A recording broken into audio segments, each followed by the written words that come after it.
कुछ कहानियां होती ही ऐसी हैं जो अंधेरे में ही सांस लेती हैं। आज हम एक ऐसी ही कहानी के पन्ने पलटेंगे। एक ऐसी कहानी जो विज्ञान और कह सकते हैं वहम के बीच की लकीर को धुंधला कर देती है। तो कहानी की शुरुआत होती है SKB मेडिकल कॉलेज की एक बहुत पुरानी, लगभग भुलाई जा चुकी मॉर्चरी से। जरा सोचिए, एक ऐसी जगह जहां हवा में हर वक्त फॉर्मेल्डिहाइड की वो तीखी, चुभने वाली महक घुली रहती है, और खामोशी इतनी गहरी कि वो कानों में शोर की तरह बजने लगती है। लेकिन इसी खामोशी के बीच एक सवाल गूंज रहा था। एक ऐसा सवाल जो आप मानेंगे नहीं, पिछले 6 महीनों से कॉलेज के हर कोने में, हर गलियारे में कानाफूसी की शक्ल ले चुका था। सवाल ये था कि आखिर मॉर्चरी के उस कुख्यात कमरा नंबर 9 का दरवाज़ा, जिसे हर शाम बाकायदा सील किया जाता था, वो हर सुबह खुला हुआ कैसे मिल जाता था। तो चलिए आज इसी रहस्य से पर्दा उठाते हैं, क्योंकि असली डर दरवाजे के खुलने में नहीं था। असली खौफ तो उस दरवाजे के पीछे था।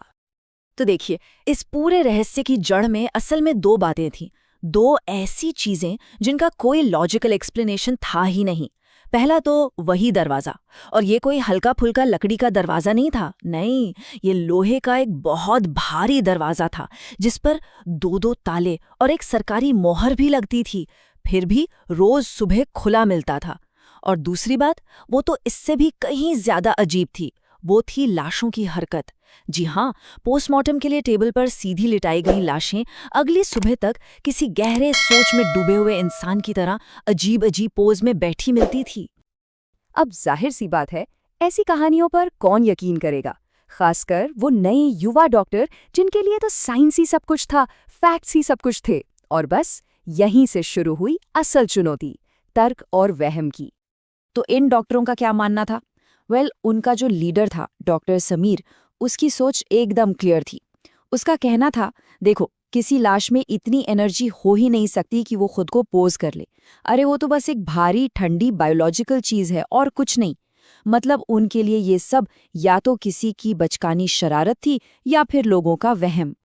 तो इन सब कानाफूसियों और अफवाहों से तंग आकर उस ग्रुप का जो सबसे कह सकते हैं जोशीला डॉक्टर था, डॉक्टर आलोक, उसने एक फैसला कर लिया। एक ऐसा फैसला जो उन सब की जिंदगी हमेशा के लिए बदलने वाला था। उसने सीधे सीधे कह दिया, बहुत हुआ, आज रात हम इस ढोंग का पर्दाफाश करेंगे। हम खुद अंदर रुककर इंतजार करेंगे। तो बस स्टेज सेट हो चुका था। एक तरफ था सदियों पुराना अंधविश्वास, भूत प्रेत की कहानियां, और दूसरी तरफ हाथ में विज्ञान की मशाल लिए सच की तलाश। ये सिर्फ एक रात की निगरानी नहीं थी, नहीं, ये तो हकीकत की एक सीधी टक्कर थी। और फिर वो रात आई।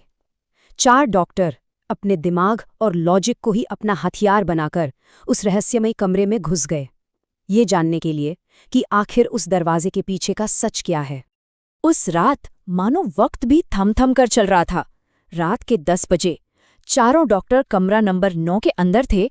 उन्होंने छिपने के लिए चुना पुराने जंग लगे सर्जिकल औजारों का एक ढेर। फिर ठीक 1.5 घंटे बाद 11:30 बजे कमरे में अचानक ठंड बढ़ने लगी, इतनी कि दांत किटकिटाने लगे। टेम्परेचर 12 डिग्री से लुढ़ककर सीधा 4 पर आ गया। 11:15 बजे के करीब धड़ाम की एक जोरदार आवाज आई। वो लोहे का भारी दरवाजा अपने आप बंद हो गया था, और सिर्फ बंद ही नहीं हुआ, उन्हें बाहर से सांकल चढ़ने की खनक भी साफ सुनाई दी। मतलब अब वो अंदर फंस चुके थे। और फिर आधी रात होने में बस 2 मिनट बाकी थे। 11:58 पर वो पहली हरकत हुई। स्लैब पर पड़े एक मुर्दे का हाथ हल्का सा कांपा, 1 इंच ऊपर उठा और फिर थम से नीचे गिर गया। सिर्फ 4 डिग्री। सोचिए, ये कोई मौसम वाली ठंड नहीं थी। नहीं, ये वो ठंड थी जो हड्डियों के अंदर तक महसूस होती है, जैसे मौत की अपनी कोई ठंडक हो। ये एक साफ साफ इशारा था कि उस कमरे में वो 4 लोग अकेले नहीं थे। जो कुछ भी अब तक हुआ था, वो तो सिर्फ ट्रेलर था। असली खौफ तो अब दरवाजे पर दस्तक दे चुका था। अब लॉजिक और साइंस का वक्त खत्म हो चुका था। अब वक्त था मौत से आमने सामने का। और फिर दीवार पर टंगी घड़ी की सुइयों ने जैसे ही एक दूसरे को छुआ, रात के ठीक 12 बजे। इसके बाद जो हुआ, उसने साइंस के हर कानून, हर नियम को तोड़कर रख दिया। सबसे पहले स्लैब पर पड़े उस जिस्म के कंधे बहुत धीरे धीरे धीरे ऊपर की तरफ उठे। फिर हड्डियों के कटकटाने की एक अजीब सी आवाज आई और उसकी गर्दन उनकी तरफ मुड़ी और आखिर में वो लाश उठकर बैठ गई। उन चारों डॉक्टरों की आंखों में जो खौफ था उसे शब्दों में बयान नहीं किया जा सकता। किसी एक ने हिम्मत करके कांपती हुई आवाज में पूछा, तुम क्या हो? और उस मुर्दे के होठों से जो आवाज आई वो इस दुनिया की नहीं लगती थी। उसने कहा, जिसकी जांच करने आए हो उसी को मार रहा हूं मैं।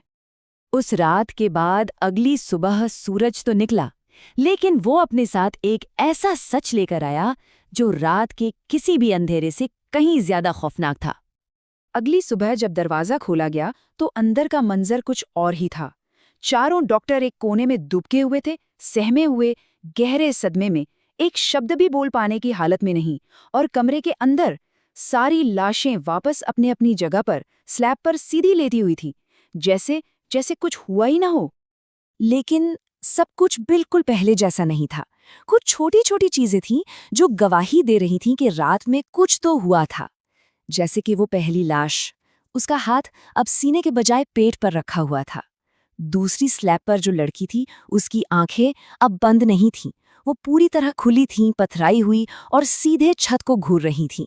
और सबसे अजीब बात, एक खाली पड़ी स्लैब पर ताजे खून का एक छोटा सा धब्बा था। अब सवाल ये था कि ये खून आया कहाँ से? पर ये सारे सुराग तो कुछ भी नहीं थे। असली हाड़ कंपा देने वाला खौफ उस पहली लाश की ऑटोप्सी रिपोर्ट में छुपे एक छोटे से नोट में था, एक एडेंडम जो बाद में जोड़ा गया। उस नोट में लिखा था, आंतरिक अंगों पर तेज दबाव के निशान पाए गए हैं। ऐसा लगता है जैसे पसलियां अंदर की तरफ से तोड़ी गई हों, और वो भी तब जब सब्जेक्ट जिंदा था। याद है उस रात उस लाश ने क्या कहा था? जिसकी जांच करने आए हो उसी को मार रहा हूं मैं। अब इस रिपोर्ट को पढ़कर सब साफ था। उसने अपनी धमकी पूरी कर दी थी। उसने किसी और को नहीं बल्कि खुद अपने ही जिस्म के अंदर बची खुची जिंदगी को खत्म कर दिया था। और ये पूरी कहानी हमें एक बहुत ही बेचैन कर देने वाले सवाल के पास लाकर खड़ा कर देती है कि क्या मौत अपनी जांच करने वालों को ही अपना शिकार बना लेती है?